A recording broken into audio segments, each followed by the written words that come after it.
ரொம்ப நாள் போராட்டத்துக்கு அப்புறம் எங்களோட டீமுக்கு 3 குட்டி 4 கால நண்பர்கள் கிடைச்சிருக்காங்க. மனிதனை விட விலங்குகளுக்கு பாசம் அதிகம் சொல்லுவாங்களா, அது உண்மைதாங்க. கீழே அந்த 3 நாய்க்குட்டியும் சத்தம் போடுறதை பார்த்து இது ஒவ்வொரு கம்பை எடுத்து அதை காப்பாற்ற பார்க்குது. ஒரு நாய் இப்படிலாம் பண்ணுமான்னு சொல்லிட்டு எங்களுக்கே ஆச்சரியமாயிட்டு.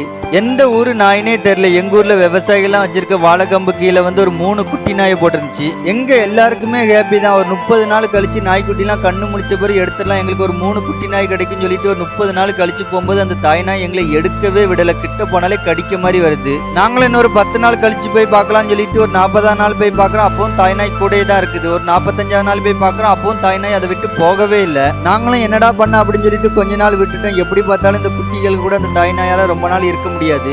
அதே மாதிரி வயலுக்கு போற ஒரு அண்ணன் 3 நாள் அந்த நாய்க்குட்டி எல்லாம் கட்டிட்டு இருக்குப்பா அப்படின்னாங்க. நாங்க என்னன்னு போய் பார்க்கும்போது தாய் நாய் அதை விட்டுட்டு போயிட்டு அதுக்கப்புறம் நாங்க உள்ள இருந்து எப்படியே கஷ்டப்பட்டு எடுத்துட்டோம். என்னைக்கு பால் குடிச்சுன்னு தெரியல, கொஞ்சோண்டு பால் வச்சுட்டு இனிமே இது எங்களோட டீம்ல தான் இருக்கும், எங்களுடைய 4 கால் நண்பர்கள்.